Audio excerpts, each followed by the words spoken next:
ജീവധാര ജീവമൊഴി കാൽവരിനാഥന്റെ സ്നേഹമൊഴി തിരുനിറത്താൽ ജീവനേകും യേശുനാഥന്റെ ജീവമൊഴി ജീവധാര ജീവധാര ജീവധാര.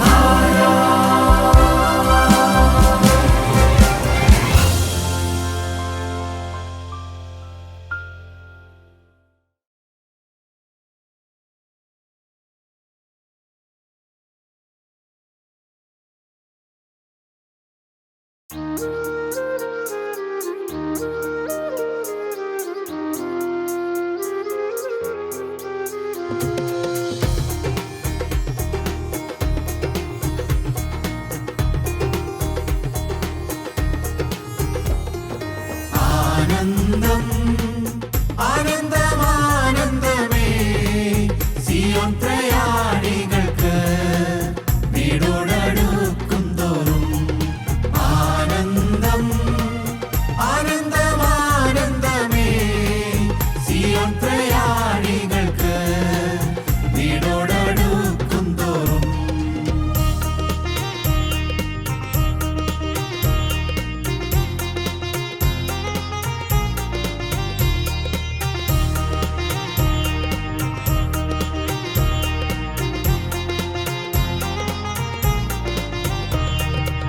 നൃത്തം ചെയ്യുവാനും വിലാപം മാറ്റി നൃത്തം ചെയ്യുവാനും വിലാപം മാറ്റി ആനന്ദിച്ചാർക്കുവാൻ രട്ടുനീക്കി നൃത്തം ചെയ്യുവാനും വിലാപം മാറ്റി ആനന്ദിച്ചാർക്കുവാൻ രട്ടുനീക്കി പുരുമോദാൽ നിറഞ്ഞെന്നു പാടിപ്പുകഴ്ത്തിയിടം മണവാളൻ മഹിമകളെണ്ണി എണ്ണി പുരുമോദാൽ നിറഞ്ഞെന്നു പാടിപ്പുകഴ്ത്തിയിടം മണവാളൻ മഹിമകളെണ്ണി എണ്ണി ആനന്ദം ആനന്ദമാനന്ദമേ സിയോൻ പ്രയാണികൾക്ക് വീടോടടുക്കും തോറും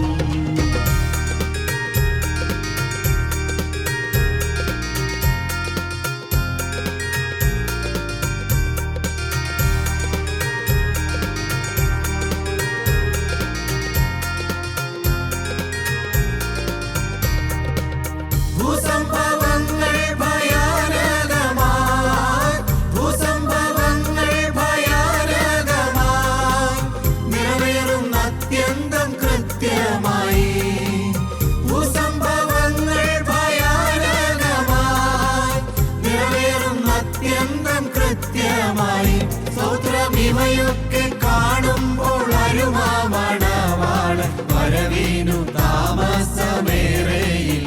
സ്തോത്രമിവയൊക്കെ കാണുമ്പോൾ അരുമാമണവാളൻ വരവിനു താമസമേറെയില്ല ആനന്ദം ആനന്ദമാനന്ദമേ സിയോൻ പ്രയാണികൾക്ക് വീടോടടുക്കും തോറും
നിത്യരാജപ്രതാപത്തിൽ വാണിടും നിസ്തുല്യ തേജസ്സേറി.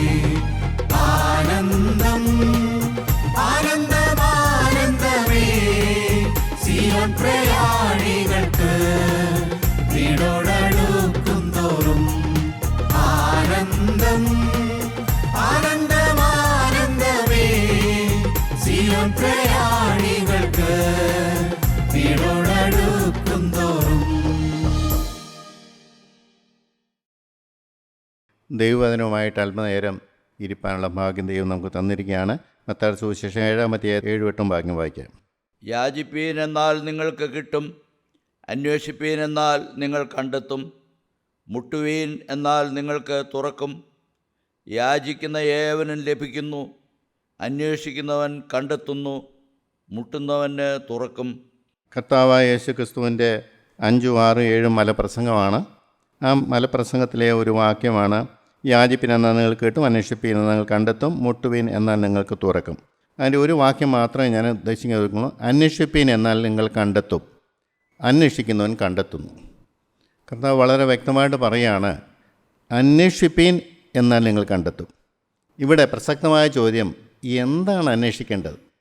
ആരെയാണ് അന്വേഷിക്കേണ്ടത്? ദൈവത്തിന് സ്തോത്രം. ഒന്ന് ഇടം കണ്ണിലെയും വലം കൈയും അറിയാത്ത വലിയൊരു കൂട്ടം ജനം അന്നത്തെ കാലത്തുണ്ടായിരുന്നു. ആ കാലഘട്ടത്തിലെ ജനത്തോട് കർത്താവ് വ്യക്തമായിട്ട് പറയുകയാണ്, നിങ്ങൾ ഒരു കാര്യം അന്വേഷിക്കേണ്ടതുണ്ട്. നിങ്ങൾക്ക് പിതാന്യായപ്രമാണമുണ്ട്, നിങ്ങൾ ആചാരാനുഷ്ഠാനങ്ങളൊക്കെ ചെയ്യുന്നുണ്ട്, ഒരിക്കലും നിങ്ങൾക്ക് സമാധാനം കിട്ടുകയില്ല, നിങ്ങൾക്ക് സ്വർഗ്ഗരാജ്യത്തിൽ പോകാനും പറ്റുകയില്ല. പക്ഷെ നിങ്ങൾ ചില കാര്യങ്ങളൊക്കെ നിങ്ങൾ അന്വേഷിക്കണം. നിങ്ങൾ കണ്ടെത്തേണ്ടതായ കാര്യമുണ്ട്. ആരെയാണ് അന്വേഷിക്കേണ്ടത്?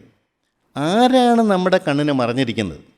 ഇന്ന് അനേകരുടെ കണ്ണിന് മറഞ്ഞിരിക്കുന്ന ഒരു വലിയ സത്യമുണ്ട്, കർത്താവായ യേശു ക്രിസ്തു എന്ന പവിത്രൻ. ഇന്ന് അനേകരുടെ കണ്ണിന് മറഞ്ഞിരിക്കുകയാണ്. അതും കൊരിന്ത്യർക്ക് അപ്പോസ്തലൻ എഴുതുമ്പോൾ വളരെ കൃത്യമായിട്ട് പറയുന്നുണ്ട്. 2 കൊരിന്ത്യർ ലേഖനത്തിൽ അത് കൃത്യമായിട്ട് പറഞ്ഞുകൊണ്ട് എന്തുകൊണ്ടാണ് കണ്ണിനത് മറഞ്ഞിരിക്കുന്നത് എന്നുള്ളത് 2 കൊരിന്ത്യർ 4-ാം അധ്യായത്തിൻ്റെ 3-ാമത്തെ വാക്യം. എന്നാൽ ഞങ്ങളുടെ സുവിശേഷം മറിഞ്ഞിരിക്കുന്നുവെങ്കിൽ നശിച്ചു പോകുന്നവർക്കത്രേ മറിഞ്ഞിരിക്കുന്നത്. ദൈവപ്രതിമയായ ക്രിസ്തുവിൻ്റെ തേജസ്സുള്ള സുവിശേഷത്തിൻ്റെ പ്രകാശനം ശോഭിക്കാതിരിപ്പാൻ ഈ ലോകത്തിൻ്റെ ദൈവം അവിശ്വാസികളുടെ മനസ്സ് കുരുടാക്കി. എൻ്റെ ദൈവത്തിന് സ്തോത്രം. മനസ്സ് കുരുടാക്കുക, കണ്ണ് കുരുടാക്കുക. ദൈവത്തെ കാണാതിരിക്കാൻ, ദൈവത്തിൻ്റെ കാര്യപരിപാടി അറിയാതിരിപ്പാൻ, ദൈവത്തിങ്കിലേക്ക് അടുക്കാതിരിപ്പാൻ, സ്വർഗരാജ്യത്തിലേക്ക് പോകാനുള്ള ആ മാനസാന്തരത്തേക്ക് വരാതിരിപ്പാൻ, രക്ഷയിലേക്ക് കടന്നു വരാതിരിപ്പാൻ തടയുന്ന വലിയൊരു ശത്രുവുണ്ട്. എക്കാലത്തും ഉണ്ട്, ഈ കാലത്തും ഉണ്ടത്. മനുഷ്യനെ ഡൈവേർട്ട് ചെയ്യുകയാണ്, മനുഷ്യനെ ലോകത്തിലേക്ക് തിരിക്കുകയാണ്, മനുഷ്യനെ ജഡ ഇമ്പങ്ങളിലേക്ക് തിരിക്കുകയാണ്, മനുഷ്യനെ ഈ ലോകത്തിൽ കെട്ടിയിടുകയാണ്. ഈ ലോകത്തിലെ പ്രാരാബ്ധങ്ങൾ അവന് കൊടുത്ത്, പ്രശ്നങ്ങൾ അവനെ കൊടുത്ത്, ഭാരപ്പെട്ട് വിഷമിച്ച് മനസ്സ് കുമ്പിട്ട് നിരാശപ്പെട്ട് കിടക്കുന്ന ഒരു വലിയൊരു സമൂഹം. നിരാശപ്പെട്ട് കഴിയുമ്പോൾ പ്രത്യേകത എന്താണെന്ന് ചോദിച്ചാൽ, ദൈവത്തിനെതിരായിട്ട് അവൻ പ്രവർത്തിക്കാൻ തുടങ്ങും. ദൈവമില്ല, എൻ്റെ പ്രാർത്ഥന ദൈവം കേൾക്കുന്നില്ല, ദൈവത്തിന് എന്നോട് ഇഷ്ടമില്ല. ഈ ഒരു കാര്യം വരാൻ വേണ്ടിയാണ് ഈ കാര്യങ്ങളെല്ലാം അവൻ കൊടുക്കുന്നത്. ഒരു കാലത്തും പിന്നെ അവന് ദൈവത്തെ കണ്ടെത്താൻ പറ്റുകയില്ല. ക്രിസ്തുവിനെ കണ്ടെത്തിയില്ലെങ്കിൽ ഒരു മനുഷ്യൻ സ്വർഗരാജ്യം അവകാശമാക്കാൻ സാധ്യമല്ല. 1. 2, ഈ ഭൂമിയിൽ അവന് സമാധാനം കിട്ടുകയില്ല. ഈ ഭൂമിയിൽ സന്തോഷമോ സമാധാനമോ അവന് ലഭിക്കുകയില്ല, സ്വസ്ഥത കിട്ടുകയില്ല. ലോകം തരാത്ത സമാധാനം കർത്താവ് തരാമെന്ന് പറഞ്ഞു. ആർക്കാ ഉള്ളത്?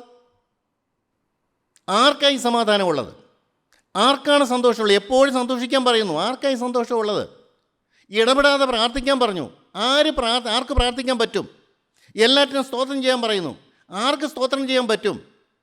പ്രിയപ്പെട്ടവരെ, വേദപുസ്തക ചരിത്രത്തിൽ സ്വർണ്ണ ലിപികൾ ഇതെല്ലാം എഴുതി വച്ചിട്ടുണ്ടെങ്കിലും ഇത് അനുഭവമാക്കാൻ എത്ര പേർക്ക് പറ്റും? യാചിപ്പീൻ നിങ്ങൾ കേട്ടുവെന്നാണ് പറഞ്ഞത്. അന്വേഷിപ്പീൻ കണ്ടെത്തും. ആരെയാണ് അന്വേഷിക്കേണ്ടത്? ആരെയാണ് കണ്ടെത്തേണ്ടത്? എൻ്റെ രക്ഷയ്ക്ക് വേണ്ടി സ്വർഗം ഡെപ്യൂട്ട് ചെയ്ത് അയച്ചിരിക്കുന്ന ക്രിസ്തുവിനെ കണ്ടെത്തണം. ക്രിസ്തു എനിക്ക് വേണ്ടി ചെയ്ത രക്ഷ ഞാൻ മനസ്സിലാക്കണം. ക്രിസ്തുവിൻ്റെ ക്രൂശൻ ചുവട്ടിൽ ചെന്നിട്ട് ആ പാപക്ഷമ ഞാൻ സ്വന്തമാക്കണം. ക്രിസ്തു അയച്ചു തരുന്ന പരിശുദ്ധാത്മാവിനെ എൻ്റെ ഹൃദയത്തിലേക്ക് എനിക്ക് സ്വീകരിക്കണം. ക്രിസ്തുവിൻ്റെ വചനപ്രകാരം ജീവിതത്തെ ക്രമീകരിക്കണം. ഇതാണ് അന്വേഷിച്ച കണ്ടെത്തും എന്ന് പറഞ്ഞതിൻ്റെ കാര്യം. ദൈവത്തിന് സ്തോത്രം. പ്രിയപ്പെട്ടവരെ, എനിക്കറിയാൻ പാടില്ല, ഇന്ന് അനേകർ വേറൊരു കാഴ്ചപ്പാടിലങ്ങ് ജീവിക്കുകയാണ്. ക്രിസ്തു അവർക്കൊരു വിഷയമേ അല്ല. ക്രിസ്തുവിൻ്റെ സ്നേഹം ഒരു വിഷയമേ അല്ല. ക്രിസ്തുവിൻ്റെ പാപക്ഷമയും ക്രിസ്തുവിൻ്റെ പരിശുദ്ധാത്മാവിൻ്റെ സൗഖ്യം അനേകർക്കൊരു വിഷയമേ അല്ല. എൻ്റെ ദൈവത്തിന് സ്തോത്രം. ഏതെല്ലാം രീതിയിലാണ് പിശാച് മനുഷ്യനെ ഡൈവേർട്ട് ചെയ്തുകൊണ്ട് പോകുന്നത്. പരിശുദ്ധാത്മാവിൻ്റെ സാന്നിധ്യം അനുഭവിക്കുന്ന എത്ര പേരുണ്ട്? ദൈവത്തെ കാണുന്ന എത്ര പേരുണ്ട്? ആത്മാവിൻ്റെ കണ്ണ് തുറന്ന് കിട്ടിയ എത്ര പേരുണ്ട്? പ്രിയപ്പെട്ടവരെ, അനേകരുടെ കണ്ണിനെ മറഞ്ഞിരിക്കുന്ന ദൈവപ്രതിമയായ ക്രിസ്തു, അതെ, എന്നെ മെനഞ്ഞ സൃഷ്ടാവായ ദൈവത്തെ കണ്ടെത്തുക എന്നുള്ളൊരു കാര്യം. അവൻ്റെ സ്നേഹം എത്രമാത്രം അവൻ എന്നെ സ്നേഹിച്ചു, ജീവൻ കൊടുത്തെന്നെ സ്നേഹിച്ചു. എനിക്ക് വേണ്ടി മരിക്കാൻ തയ്യാറായ ക്രിസ്തു, എനിക്ക് വേണ്ടി സ്വർഗത്തിൻ്റെ മഹിമ വിട്ട് താഴേക്ക് ഇറങ്ങി വന്ന ക്രിസ്തു. എൻ്റെ ദൈവത്തിന് സ്തോത്രം. സുവിശേഷത്തിൻ്റെ മാസ്മരീയ ശക്തി എന്ന് പറഞ്ഞാൽ അതാണ്. കർത്താവായ യേശു ക്രിസ്തുവിനെ ആശ്ചര്യമായിട്ട് നമ്മൾ ആരും കാണുന്നില്ല.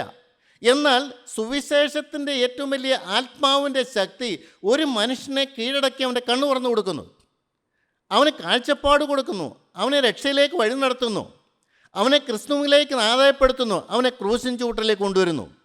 ഈ കാഴ്ചപ്പാട് എത്ര പേർക്കുണ്ട്? ഒരു മനുഷ്യൻ ജന്മന അവൻ ദൈവത്തെ അന്വേഷിക്കുന്നവനല്ല, ജന്മനവും പാപി തന്നെയാണ്. എന്നാൽ ദൈവത്തിൻ്റെ സുവിശേഷം, ദൈവത്തിൻ്റെ ആത്മാവ് വ്യാപരിക്കുമ്പോൾ മനുഷ്യൻ കിട്ടുന്ന ഏറ്റവും വലിയ ഭാഗ്യം അവൻ്റെ ആത്മകണ്ണ് തുറന്നു കിട്ടുന്നു. അവൻ്റെ ശരിയായ അവസ്ഥ എന്താണെന്ന് അവന് മനസ്സിലാക്കി കൊടുക്കുന്നു. ഞാൻ ഇത്രയും നാളും ആരുടെ അടിമുഖത്തിലാണ് ഞാൻ കഴിഞ്ഞത്? എൻ്റെ ഉള്ളിൽ വരുന്ന പ്രേരണ എന്താണ്? അത് ലോകത്തിലേക്കാണോ ദൈവത്തിലേക്കാണോ? എന്നെ പാപത്തിലേക്കാണോ, പാപം ചെയ്യാതിരിക്കാൻ വേണ്ടിയാണോ എൻ്റെ അകത്ത് കിടക്കുന്ന ഒരു പ്രേരണ? ആന്തരിക ശക്തി എന്നൊക്കെ നമ്മൾ പറയും. നമ്മുടെ ആത്മാവ്, മനുഷ്യനിലുള്ള ആത്മാവ് ഒന്നുകിൽ പിശാച് നിയന്ത്രിക്കും, അല്ലെങ്കിൽ ദൈവാത്മാവ് നിയന്ത്രിക്കും. ഇത് രണ്ടും കൂടെ ഉണ്ടെന്ന് പറയുന്ന അനേകർ, അത് സത്യവിരുദ്ധമാണ്. മനുഷ്യനെ ഒന്നുകിൽ ദൈവത്തിൻ്റെ ആത്മാവ് നിയന്ത്രിക്കും, അല്ലെങ്കിൽ പിശാചിൻ്റെ ആത്മാവ് നിയന്ത്രിക്കും. വളരെ വ്യക്തമാണ്, വൃക്ഷത്തെ ഫലം കൊണ്ടറിയാം. എനിക്ക് കിട്ടുന്ന പ്രേരണ എന്താണ്? പാപം ചെയ്യാനാണോ? പാപത്തിൽ വീഴിക്കാനാണോ? അതോ പാപത്തിന് ഒഴിയാനാണോ? പാപത്തോട് എനിക്ക് അറപ്പും വെറുപ്പും ഉണ്ടോ? പാപം എന്നെ സംബന്ധിച്ച് എനിക്കൊരു വിഷയമേ അല്ല. അത് ഞാൻ വെറുത്തുപേക്ഷിച്ചൊരു കാര്യമാണ്, ഞാൻ യാത്ര പറഞ്ഞൊരു കാര്യമാണ്, ഞാൻ വിട്ട ഒരു കാര്യമാണ്, ഞാൻ എന്നേക്കുമായി ദൈവത്തോട് വാക്കുകൊടുത്ത മനുഷ്യനാണ്, എനിക്ക് പാപം വേണ്ട എന്ന് എപ്പോഴും ഹൃദയത്തിൽ നിന്ന് ആ ഉറപ്പ് വരാറുണ്ടോ? അതോ സാഹചര്യങ്ങൾക്കനുസരിച്ച് വീണു പോകുന്നവരാണോ? ഇന്ന് അനേകർ വീഴുന്ന ഭാരമാണ്. കാരണം അത് വലിയ പാപമാണെന്ന് ആർക്കും മനസ്സിലാവില്ല. പ്രകടമായ പാപം ആരും ചെയ്യത്തില്ല, ചിന്തയിൽ വരുമ്പോഴും അത് പാപമാണെന്ന് അറിയാം, കുറ്റബോധമൊക്കെ ഉണ്ട്. എന്നാൽ ഭാരം ആർക്കും ഒരു വിഷയമല്ല.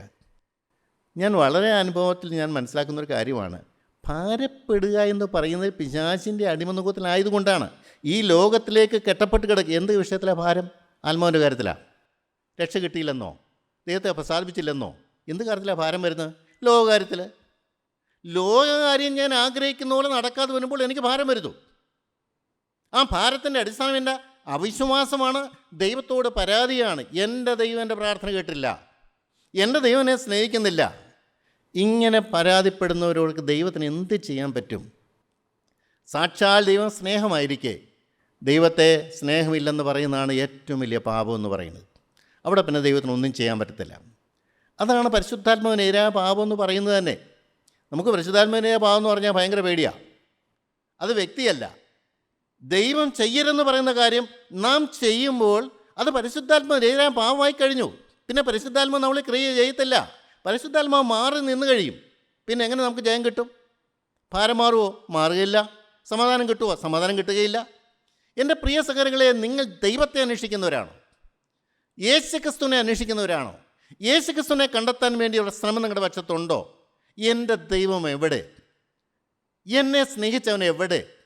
എനിക്ക് വേണ്ടി കാൽവരി ക്രൂശിൽ പിടഞ്ഞു മരിച്ച യേശുക്രിസ്തു എവിടെ? എനിക്ക് അവൻ്റെ സാന്നിധ്യം വേണം. ആ ക്രൂശിലേക്ക് ചെല്ലാൻ ആരുടെയെങ്കിലും ഒത്താശ വേണോ? എൻ്റെ ദൈവത്തിന് സ്തോത്രം. എൻ്റെ ആത്മാവിൻ്റെ അവസ്ഥ എനിക്ക് തന്നെ മനസ്സിലാക്കി തന്നെ ഈ ആത്മാവിന് സാധിക്കുകയുള്ളൂ. അതാണ് കണ്ടെത്തുക എന്ന് പറഞ്ഞത്. യേശുക്രിസ്തുവിനായി ദാഹിക്കുന്ന ഒരു മനുഷ്യൻ ദൈവം കൊടുക്കുന്ന ഏറ്റവും വലിയ ഭാഗ്യമാണ് അവൻ്റെ സ്വന്തം അവസ്ഥ എന്താണെന്ന് അവന് മനസ്സിലാക്കി കൊടുക്കും. അവൻ ആരുടെ പിടിയിലാണ് കഴിയുന്നത്? അവൻ ആരുടെ ബന്ധനത്തിലാണ് കഴിയുന്നത്? അവൻ എങ്ങോട്ടാണ് പോകുന്നത്? അവൻ്റെ ജീവിതയാത്ര എവിടേക്കാണെന്നുള്ള വ്യക്തമായിട്ട് അവന് കാണിച്ചു കൊടുക്കും.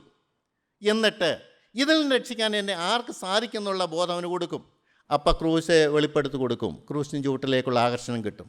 ദൈവത്തിന് സ്തോത്രം. പ്രിയപ്പെട്ടവരെ, കഴിഞ്ഞ കാലങ്ങളൊന്നും ഓർക്കാതെ ക്രൂശിലേക്ക് നമ്മളെ ചൂട്ടിലേക്ക് കൂട്ടിക്കൊണ്ട് വന്ന ആ സ്നേഹം നിങ്ങൾക്ക് കാണാൻ പറ്റുമോ? ദൈവത്തിന് സ്തോത്രം. ക്രൂശിൻ ചുവട് നിങ്ങൾ കാണുന്നുണ്ടോ? അവിടെ നിങ്ങളുടെ വിശ്രാമ സ്ഥലമാണോ? അവിടെ നിങ്ങൾ പാവങ്ങളെല്ലാം ഏറ്റുപറഞ്ഞ് കുടഞ്ഞിടാറുണ്ടോ? അവിടെ നിന്ന് കർത്താവിൻ്റെ ആ സമാധാനം നിങ്ങൾ അനുഭവിക്കാറുണ്ടോ? ആ ക്രൂശിൻ ചുവട്ടിൽ നിന്ന് എഴുന്നേറ്റ് പോകാൻ നിങ്ങൾക്ക് മനസ്സ് തോന്നാറുണ്ടോ? അല്ല, ദൈനംദിന ജീവിതത്തിലേക്ക് പോകുമ്പോഴും ആ ക്രൂശിൻ ചൂട്ടിലെ ആ സാന്നിധ്യം നിങ്ങളുടെ ഹൃദയത്തിൽ നിന്ന് മാഞ്ഞു പോകാറുണ്ടോ? എൻ്റെ ദൈവത്തിന് സ്തോത്രം. പ്രിയപ്പെട്ടവരെ, ഞാൻ എപ്പോഴും ഓർക്കും, രണ്ടുപേരും ഒരു തിരികളിൽ പൊടിച്ചുകൊണ്ടിരിക്കും, ഒരാളെ എടുക്കും, ഒരാളെ ഉപേക്ഷിക്കും. രണ്ടുപേരും ഒരു കിടക്കയിൽ കിടക്കും, ഒരാളെ എടുക്കും, ഒരാളെ ഉപേക്ഷിക്കും. രണ്ടുപേര് എൻ്റെ ദൈവത്തിന് സ്തോത്രം വയലിൽ പണിതുകൊണ്ടിരിക്കും, ഒരാളെ എടുക്കും, ഒരാളെ ഉപേക്ഷിക്കും. ദൈവത്തിന് സ്തോത്രം. 5 പേര് വെളിയിലായിരിക്കും, 5 പേര് അകത്തായിരിക്കുന്ന അവസ്ഥ. എങ്ങനെയാണ് ഈ മാറ്റം വരുന്നത്? ഭൂമിയിലെ ജീവിതകാലത്ത് നമ്മൾ എന്തിനു പ്രാധാന്യം കൊടുക്കുന്നു എന്നുള്ളതാണ് ഏറ്റവും പ്രധാനപ്പെട്ട കാര്യം. നമ്മൾ ഈ ഭൂമി ജീവിക്കുന്നത് രക്ഷയ്ക്ക് വേണ്ടിയുള്ള കാലമാണ്, ശുദ്ധീകരണത്തിന് വേണ്ടിയുള്ള കാലമാണ്, നിത്യ സൗഭാഗ്യം നേടാനുള്ള കാലമാണ്, നിത്യജീവൻ നേടാനുള്ള കാലമാണ്, ദൈവത്തെ പ്രസാദിപ്പിക്കാനുള്ള കാലമാണ്, ദൈവത്തോട് കൂടെ നടക്കാൻ പറ്റിയ കാലമാണ്, ദൈവത്തിൻ്റെ അനുഗ്രഹം പ്രാപിക്കാനുള്ള കാലമാണ്. ദൈവത്തിൻ്റെ സാക്ഷ്യം വഹിച്ചുകൊണ്ട് ഈ ഭൂമി ജീവിച്ച് ഒരു ദൈവം ജീവിക്കുന്നു, പാപിയെ സ്നേഹിക്കുന്ന ഒരു ദൈവം ജീവിക്കുന്നു. ആ ദൈവം എൻ്റെ ചങ്കിനകത്തുണ്ടെന്ന് പറയാൻ പ്രാഗൽഭ്യമുള്ള ജീവിതത്തിന് വേണ്ടിയാണ് ഈ ഭൂമിയിലെ ജീവൻ നമുക്ക് തന്നിരിക്കുന്നത്. ഭാരപ്പെടാനല്ല, ആകുലപ്പെടാനല്ല, പ്രിയപ്പെട്ടത് നിരാശപ്പെടാനല്ല, പഴിക്കാനല്ല, ഈ ദൈവത്തെക്കുറിച്ച് പറയാനാണ്. ദൈവം എൻ്റെ ചങ്കിനകത്തുണ്ട്, ദൈവം എന്നെ നടത്തുന്നു, ദൈവം എൻ്റെ ആളത്തം മാറ്റി, യേശു എൻ്റെ പാപങ്ങളെല്ലാം കഴുകിത്തന്നു, അവൻ്റെ ആത്മാവിനെ എൻ്റെ മേൽ തന്ന് ഇതാ തെറ്റുപറ്റാത്ത ജീവിതം നയിപ്പാനുള്ള കൃപ തരുന്നു. എൻ്റെ ദൈവത്തിന് സ്തോത്രം. സഹോദരാ, നിന്നെ വീണ്ടെടുത്ത, നിനക്ക് വേണ്ടി പിടഞ്ഞു വരച്ച യേശു ക്രിസ്തുവിനെ നീ കാണാറുണ്ടോ? അവൻ്റെ സന്നിധിയിലേക്ക് ചെല്ലാറുണ്ടോ? അവനോട് നീ വാക്ക് പറയാറുണ്ടോ? അവൻ്റെ കരങ്ങളിലേക്ക് ജീവിതം ഏൽപ്പിച്ചു കൊടുക്കാറുണ്ടോ? നിനക്കുള്ളതെല്ലാം അവിടെ കൊണ്ടുവന്ന് ഇടാറുണ്ടോ? എൻ്റെ ദൈവത്തിന് സ്തോത്രം. ആ പിശാചിൻ്റെ പിടിയിൽ നിന്ന് മോചനം തന്നവരെ, പിതാക്കന്മാരുടെ ശാപം അറുത്ത് മുറിച്ച് മാറ്റി തന്നതിനോട് എന്തെങ്കിലും നന്ദിയും കടപ്പാടും ഉണ്ടോ? പ്രിയപ്പെട്ടവരെ, എൻ്റെ ദൈവത്തിന് സ്തോത്രം. എനിക്ക് ഇത്രമാത്രം അത്ഭുതം ചെയ്തു തന്ന ദൈവത്തെ എനിക്ക് നന്ദി വരാതിരിക്കുമോ? ഞാൻ കിടന്ന കുഴി ഏതാണ്? എവിടെയാണ് ഞാൻ എന്നെ പൊക്കിയെടുത്തത്? അതിൻ്റെ ആവശ്യം വല്ലതും അവനുണ്ടായിരുന്നുവോ? അവൻ എന്നെ സ്നേഹിച്ചു, അവൻ എന്നെ കരുതി. വീണ്ടെടുപ്പ് തന്നാൽ അതിൻ്റെ നന്ദി കൊണ്ട് അവൻ എന്നെ സ്നേഹിച്ച് എൻ്റെ കൽപ്പന അനുസരിച്ച് പ്രസാദിപ്പിക്കുന്നതിനായി നിൽക്കുമെന്ന് ദൈവം പ്രതീക്ഷിച്ചു. എന്നാൽ അനേകരതെല്ലാം തൂയിക്കളഞ്ഞുകൊണ്ട് കഴിഞ്ഞകാല ജീവിതത്തിലേക്ക് തിരിഞ്ഞു നോക്കുന്നൊരു കാഴ്ചയാണ് കാണുന്നത്. എൻ്റെ ദൈവത്തിന് സ്തോത്രം. ഇതാ നമുക്കറിയാം, ഭയം കൂടാതെ ആത്മാവിൻ്റെ ആരാധനയെക്കുറിച്ച് നാം വേദപുസ്തകത്തിൽ കാണാറുണ്ട്. ഭയം കൂടാതെയുള്ള ആരാധന. ഒരു മനുഷ്യനും ഭയപ്പെടത്തില്ല, ഒരു പിശാചും വരില്ല എന്ന് പറഞ്ഞാൽ എന്താണെന്നറിയാം? പ്രാർത്ഥിക്കാൻ ഇരിക്കുമ്പോൾ ഒരു ചിന്തയും വരില്ല.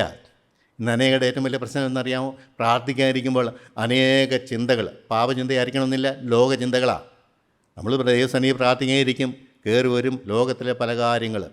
ലോകത്തിൽ നമ്മൾ അഭിമുഖീകരിക്കുന്ന പ്രശ്നങ്ങളായിരിക്കാം, ചെയ്തു പോയ കാര്യങ്ങളായിരിക്കാം, എന്തെല്ലാം കാര്യങ്ങളിൽ ചിന്തയിലേക്ക് കടന്നു വരികയാണ്.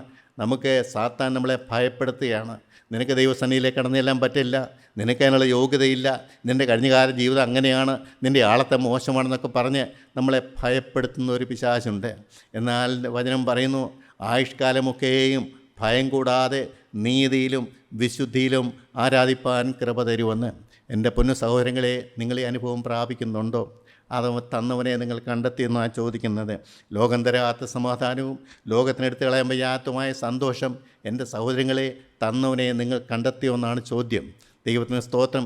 ഇത്രമാത്രം ഭൗതികമായും ആത്മീയമായും കാഴ്ചപ്പാടുകൾ തന്ന യേശു ക്രിസ്തുവിനെ നിങ്ങൾ കണ്ടെത്തിയെന്നാണ്. മനുഷ്യനോടുകൂടി വാസം ചെയ്യാൻ പറ്റുന്ന കൊതിക്കുന്ന ദൈവത്തെ നിങ്ങൾ കണ്ടെത്തിയെന്നാണ് ചോദ്യം. ഇതാ മനുഷ്യനോടുകൂടി ദൈവത്തിൻ്റെ കൂടാരം, അവൻ അവരോടുകൂടി വസിക്കും, അവൻ അവരുടെ ദൈവമായി കഴിയും, അവനവരുടെ കണ്ണുനീരൊക്കെ തുടച്ചു കളയുമെന്നൊക്കെ വേറെ വചനങ്ങളുണ്ട്. എൻ്റെ സഹോദരക, ഇത് നിങ്ങൾക്ക് അനുഭവമാണോ എന്നാ ചോദ്യം. നിനക്ക് അനുഭവിക്കാൻ പറ്റുന്നുണ്ടോ? നിൻ്റെ മക്കൾക്ക് ഇതെങ്ങനെ കാണിച്ചു കൊടുക്കാൻ പറ്റും? ഒരു ദൈവം ജീവിക്കുന്നുണ്ട്. ലോകം അതിൻ്റെ ഏറ്റവും നാശകരമായതിലേക്ക് പോകുമ്പോഴും പേടിക്കേണ്ട, തീമതയിൽ സംരക്ഷണം നിനക്കും നിൻ്റെ കുടുംബത്തിനും കൊടുക്കാൻ നീ ഒരാൾ മുഴങ്കാലും അടക്കുമെന്നാണ് ചോദ്യം. ദൈവത്തെ കണ്ടെത്താൻ നീ കാത്തിരിക്കുമെന്നാണ് ചോദ്യം. പ്രശ്നങ്ങളുണ്ടെങ്കിലും ഞാൻ പറയത്തില്ല, എല്ലാവർക്കും ഓരോ പ്രശ്നങ്ങളുമുണ്ട്. ആ പ്രശ്നങ്ങൾ അവിടെ കിടക്കട്ടെ. അല്ല, കൂടി വന്നാൽ ആ പ്രശ്നങ്ങളുകൊണ്ട് കുരിശും ചൂട്ടിക്കൊണ്ട് നിട്ടിട്ട് പോരട്ടെ. ആ പ്രശ്നം പിന്നെ തിരിച്ചെടുത്തുകൊണ്ട് പോരരുത്. പ്രശ്നങ്ങളല്ല വിഷയം. നിനക്ക് ദൈവമായിട്ടുള്ള ബന്ധമുണ്ടോ ഇല്ലെന്നുള്ളതാണ്. നിനക്ക് യേശു ക്രിസ്തു ആരാണ്? ചങ്ക് പിളർന്ന് തന്ന സ്നേഹത്തെ നീ കാണുന്നുണ്ടോ? നീ ആരുമല്ല നടന്നപ്പോൾ, ലോകത്തിൽ ആരുമില്ല നടന്നപ്പോൾ നിന്നെ തിരഞ്ഞുപിടിച്ച് കണ്ടെത്തിയവൻ യേശുവല്ലേ? അവനല്ലേ നിന്നെ വിളിച്ചത്? അവനല്ലേ സ്നേഹത്തോടെ നിൻ്റെ കഴിഞ്ഞ കാലം ക്ഷമിച്ചു തന്നത്? അവൻ നിന്നെ മാറോട് അണച്ചില്ലേ? ആദ്യ സ്നേഹം കൊണ്ട് നിന്നെ നിറവ് തന്നില്ലേ? ഒരു ദൈവം ജീവിക്കുന്നുണ്ടെന്നും ആ ദൈവം എന്നെ സ്നേഹിക്കുന്നുണ്ടെന്നും ആ ദൈവം എനിക്ക് അന്യമല്ലെന്നും ഒക്കെ ബോധം തന്നില്ലേ? പാപം ഒരു വിഷയമായിരുന്നോ? ആദ്യ സ്നേഹത്തിൻ്റെ കാലത്ത് പാപം നിന്നെ തൊടുമായിരുന്നുവോ? ആ അനുഭവം എവിടെ പോയി സഹോദരാ? എല്ലാം ഓർമ്മകളായി പോയില്ലേ? എന്നാൽ വീണ്ടും നിനക്ക് തരാവുന്ന ദൈവം പറയുകയാണ്, നീ എൻ്റെ അടുക്കലേക്ക് വരാൻ ദൈവം പറയുകയാണ്. മനുഷ്യരോടുകൂടി വാസം ചെയ്യാൻ കൊതിക്കുന്ന ദൈവം ഈ ലോക ജീവിതത്തിൽ നേടേണ്ട ഒരേ ഒരൊറ്റ കാര്യം ഈ കർത്താവായ യേശു ക്രിസ്തുവാണ്. എൻ്റെ ദൈവത്തിന് സ്തോത്രം. ഈ വിലപ്പെട്ട നിധി എനിക്കത് വിലപ്പെട്ടത് തന്നെയാണ്. എന്തെല്ലാം എൻ്റെ ഭൂമി ജീവിതത്തിൽ വന്നാലും ശരി, എൻ്റെ ദൈവത്തെ നഷ്ടപ്പെടാൻ ഞാൻ സമ്മതിക്കത്തില്ല. എന്ത് വില കൊടുക്കേണ്ടി വന്നാലും ശരി, എൻ്റെ യേശുവിൻ്റെ ഹൃദയം വിട്ടു പോകുന്ന കാര്യം ഞാൻ ചെയ്യുകയില്ല. എൻ്റെ ദൈവം ദുഃഖിക്കുന്ന ഒരു കാര്യത്തിലും ഞാൻ ചെയ്യുകയില്ല, ഞാൻ തുനിയുമില്ല.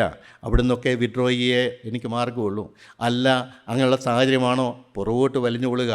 എനിക്ക് ദൈവമാണ് വിലപ്പെട്ടത്, യേശുവാണ് എനിക്ക് വിലപ്പെട്ട നിധി, അവനാണ് എൻ്റെ അമൂല്യ സമ്പത്ത്. എൻ്റെ ഈ കാലമൊക്കെയും എനിക്ക് രോഗം വന്നു, ആരെന്നെ സഹായിച്ചു? മരണക്കടക്കം മാറ്റിവരിച്ചത് യേശുവല്ലേ? എൻ്റെ ദൈവത്തിന് സ്തോത്രം. ഒരു ലോറി വന്ന് പുറകെ കൂടെ വന്ന് ഇടിച്ച് എന്നെ മറിച്ചിട്ടു. കാല് മാത്രം കയറിപ്പോയി, തലയിലെങ്ങാനും കയറിയിരുന്ന ഇന്ന് ഇവിടെ കാണുമായിരുന്നു? ഇല്ലല്ലോ. രോഗം വന്ന് മെഡിക്കൽ മനുഷ്യൻ ആശുപത്രി കിടന്നപ്പോൾ ഒരു മനുഷ്യനടുത്ത് വരികയില്ല, പേടി, ആ രോഗം പടരുമെന്ന് പേടിച്ചിട്ട്.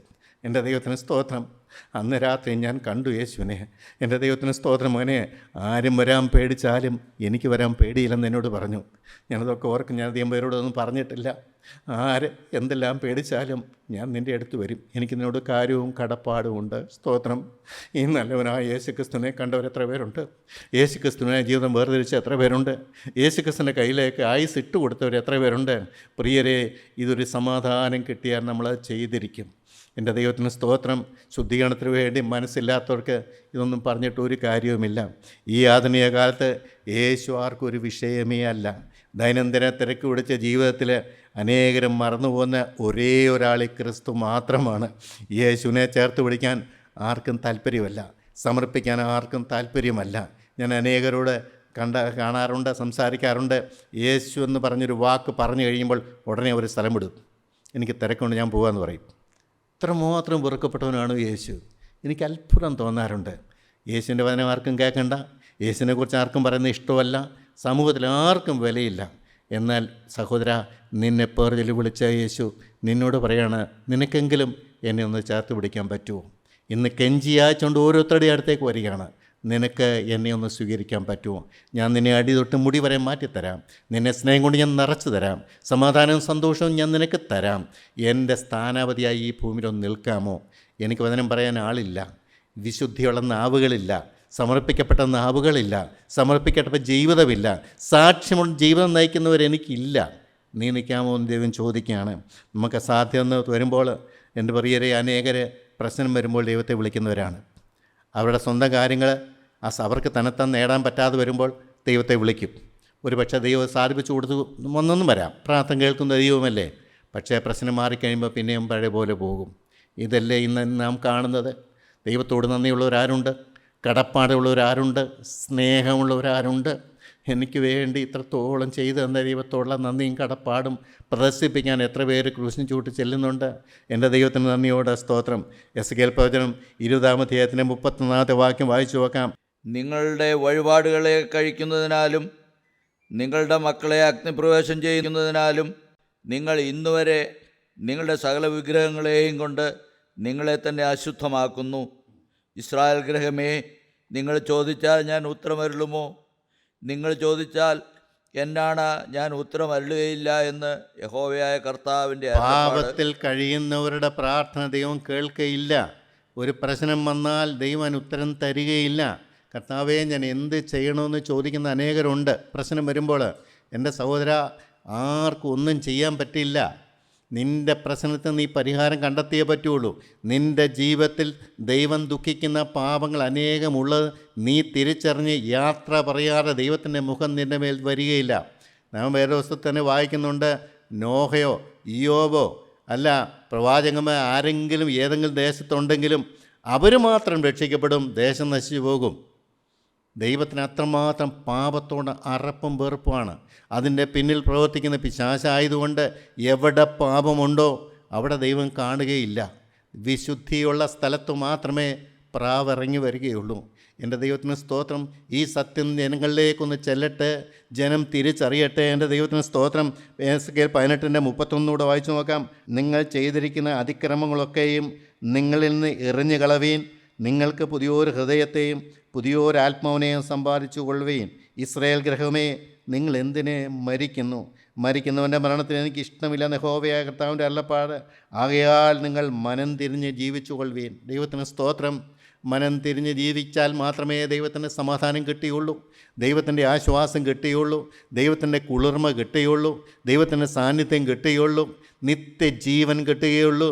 ഈ ഭൂമിയിൽ ദൈവത്തിൻ്റെ സാക്ഷ്യം വഹിക്കാൻ സാധിക്കുകയുള്ളൂ, ദൈവത്തിൻ്റെ വേല ചെയ്യാൻ പറ്റുകയുള്ളൂ. അകൃത്യം വെച്ചുകൊണ്ട്, പാപം വെച്ചുകൊണ്ട് ദൈവവേല ചെയ്യാൻ പറ്റില്ല. ദൈവം പ്രസാദിക്കുകയില്ല. അത് പിശാചിൻ്റെ വേലയായിട്ട് ദൈവം അംഗീകരിക്കും. എന്നാലെല്ലാം വിട്ട് തിരിഞ്ഞുകൊണ്ട് ഒന്നുമില്ലാത്തവനായി ക്രിസ്തുവിൻ്റെ ക്രൂശിൻ ചുവട്ടിലിരുന്നുകൊണ്ട് ദൈവത്തിൻ്റെ പരിശുദ്ധാത്മാവിനെ പ്രാപിച്ചുകൊണ്ട് ദൈവത്തിൻ്റെ വേല ചെയ്യുന്നവനെ ദൈവം മാനിക്കും, ദൈവം അനുഗ്രഹിക്കും, അവരുടെ തലമുറയെ അനുഗ്രഹിക്കും, അവർക്ക് തീമറിൽ സംരക്ഷണം കൊടുക്കും. അവരുടെ വീടിൻ്റെ മുകളിൽ ദൈവത്തിൻ്റെ മാലാഖന്മാരുടെ വലിയൊരു വൃന്ദം പ്രൊട്ടക്ഷനായിട്ട് നിൽക്കും. ഞാൻ അനുഭവിക്കുന്ന സത്യമാണ് നിങ്ങളോട് പറയുന്നത്. പ്രിയരെ, ഒരാൾ ജീവൻ കർത്താവിന് വേണ്ടി വേർതിരിക്കാൻ എത്ര പേർക്ക് മനസ്സുണ്ടെന്ന ചോദ്യം. നിങ്ങൾ യേശുവിനെ അന്വേഷിച്ചിട്ടുണ്ടോ? യേശുവിൻ്റെ സാന്നിധ്യം കുതിച്ചിട്ടുണ്ടോ? യേശുവിൻ്റെ പാപക്ഷമ കിട്ടിയിട്ടുണ്ടോ? യേശുവിൻ്റെ ആത്മാവിനെ ലഭിച്ചിട്ടുണ്ടോ? യേശുവിൻ്റെ ആത്മാവിൻ്റെ നിറവ് നിങ്ങൾ ആഗ്രഹിച്ചിട്ടുണ്ടോ? യേശു നിങ്ങളുടെ ഹൃദയത്തിലേക്ക് വരണമെന്ന് കൊതിയുണ്ടോ? യേശുവിനാൽ ഭരിക്കപ്പെടണമെന്ന് നിങ്ങൾക്ക് ആഗ്രഹമുണ്ടോ? യേശു എന്നെ മുട്ടത്തിൽ നിയന്ത്രിക്കണമെന്ന കൊതിയുണ്ടോ? എൻ്റെ കണ്ണ് നിയന്ത്രിക്കാൻ വിട്ടുകൊടുത്തിട്ടുണ്ടോ? ചെവി നിയന്ത്രിക്കാൻ വിട്ടുകൊടുത്തിട്ടുണ്ടോ? കാലും കൈയും നിയന്ത്രിക്കാൻ വിട്ടുകൊടുത്തിട്ടുണ്ടോ? എന്നെയും എനിക്കുള്ളതെല്ലാം നമ്മൾ പാട്ട് പാടാറുണ്ട്. കർത്താവേ, ഞാൻ നിനക്ക് സമർപ്പിക്കുന്നു എന്ന്. സത്യമാണോ അത്? പ്രിയരേ, വെറും വാക്കിൻ്റെ കസർത്തല്ലേ? നാം മനോഹരമായി പാട്ട് പാടാറുണ്ട്. പാട്ടിൻ്റെ അർത്ഥം മനസ്സിലാക്കിയാണോ പാടുന്നത്? ആ പാട്ടിനകത്ത് പറഞ്ഞിരിക്കുന്ന കാര്യങ്ങളൊക്കെ നമ്മുടെ ഹൃദയത്തിൻ്റെ അനുഭവങ്ങളാണോ? എൻ്റെ മനുഷ്യരെ കളിപ്പിക്കാം, ദൈവത്തെ കളിപ്പിക്കാൻ സാധ്യമല്ല. എൻ്റെ പ്രിയപ്പെട്ട സഹോദരങ്ങളെ, നിങ്ങൾ ആലോചിച്ച് നോക്ക്. യേശുവിനെ നിങ്ങൾ കണ്ടെത്തിയോ? യേശുവിനെ കണ്ടെത്തിയാൽ നിത്യജീവനാണ് നിങ്ങൾ കണ്ടെത്തുന്നത്. യേശുവിനെ കണ്ടെത്തിയാൽ സ്വർഗരാജ്യമാണ് കണ്ടെത്താൻ പോകുന്നത്. യേശുവിനെ നിങ്ങൾ കണ്ടെത്തിയാൽ, യേശുവിൻ്റെ മുമ്പിലേക്ക് ജീവിതം വിട്ടുകൊടുത്താൽ നിങ്ങളുടെ പാപം മാറുകയാണ് ചെയ്യുന്നത്. എത്ര വലിയ സമാധാനം, എത്ര വലിയ സന്തോഷം, എത്ര വലിയ ആശ്വാസം. സമാധാനത്തോടെ ഇവിടെ വെച്ച് സ്വർഗം അനുഭവിക്കാം, ദൈവത്തോടുകൂടെ ജീവിക്കാം, ദൈവത്തിൻ്റെ ശബ്ദം കേൾക്കാം, ദൈവത്തെ കാണാം, ദൈവത്തിൻ്റെ ആത്മാവിൻ്റെ കണ്ണു തുറന്ന് ദൈവത്തെ കാണാൻ പറ്റും, ദൈവത്തിൻ്റെ ഹിതം അറിയാം. എല്ലാം എനിക്ക് വേണ്ടി മാത്രം, മറ്റുള്ളവർക്ക് വേണ്ടിയല്ല. അങ്ങനെയുള്ള കൃപാവരം ഉണ്ടെങ്കിൽ അങ്ങനെ ചെയ്തോട്ടെ. പക്ഷെ ഒന്നെനിക്കറിയാം, എല്ലാ കൃപാവരങ്ങളും എൻ്റെ ശുദ്ധീകരണത്തിന് വേണ്ടിയാണ്. എൻ്റെ ജീവിതത്തിൽ സംഭവിക്കുന്ന എല്ലാ കാര്യങ്ങളും എൻ്റെ ആളത്വം എനിക്ക് തന്നെ തിരിച്ചറിയാനും ശത്രുവിൻ്റെ അവകാശങ്ങൾ എവിടെല്ലാം ഉണ്ടെന്ന് മനസ്സിലാക്കിക്കൊണ്ട് അതിനോട് യാത്ര പറയാനും വേണ്ടിയാണ് എൻ്റെ ജീവിതത്തിൽ സംഭവിക്കുന്നതെല്ലാം. ഞാൻ എല്ലാ കാര്യവും അങ്ങനെയാണ് കാണുന്നത്. ഒരു കാര്യവും നിസ്സാരമൊന്നും ഞാൻ കാണുകയില്ല. എന്ത് പ്രശ്നം പറ്റിയാലും അതിൻ്റെ പിന്നെ ശത്രുവകാശം പറയുന്ന കാര്യങ്ങൾ എന്തെല്ലാം ഉണ്ട് എന്ന് കണ്ടുപിടിച്ച് അതിനോട് യാത്ര പറഞ്ഞ്, കർത്താവേ ക്ഷമിക്കണമേ, പൊറുക്കണമേ, നിൻ്റെ പരിശുദ്ധാത്മാവിനെ എൻ്റെ മേൽ പകരണമേ, നിൻ്റെ രക്തമാ പാപത്തിന് മേൽ ഒന്ന് തളിക്കണമേ, പാപമുള്ളവനായി എന്നെ ഇവിടുന്ന് പറഞ്ഞു വിടരുതേ. കർത്താവേ, നിൻ്റെ കര എൻ്റെ തലമേൽ വരുമാറാകണമേ, നിൻ്റെ ആത്മാവിനെ എൻ്റെ മേൽ പകർന്ന് തരണമേ, നിൻ്റെ സമാധാനം കൊണ്ട് എന്നെ നിറയ്ക്കണമേ. എനിക്ക് വേറെ ആരെയും കാണിക്കാനല്ല, എന്നെ സ്നേഹിച്ച സ്നേഹത്തെ തിരികെ സ്നേഹിക്കണമെന്ന് എനിക്കൊരാഗ്രഹമുണ്ട്.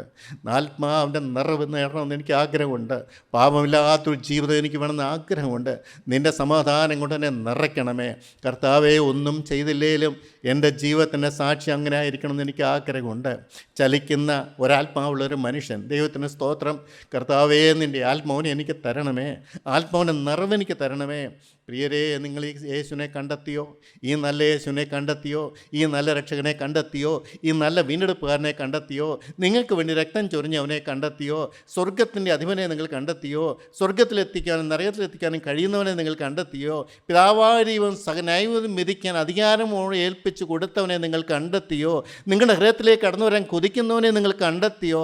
ആ സ്നേഹവാനായ യേശുവിനെ നിങ്ങൾക്ക് സ്വന്തമാക്കാൻ സാധിച്ചുവോ? പ്രിയപ്പെട്ടവരെ, നിങ്ങളൊന്ന് ചിന്തിക്കണം. ഒരു നിമിഷം നിങ്ങൾ ചിന്തിക്കണമേ. ഇതുവരെയുള്ള ജീവിതത്തോട് നിങ്ങൾ യാത്ര പറഞ്ഞിട്ട് യേശുവിനെ കണ്ടെത്താൻ സാത്താൻ ജീവിതം വേർതിരിക്കുക.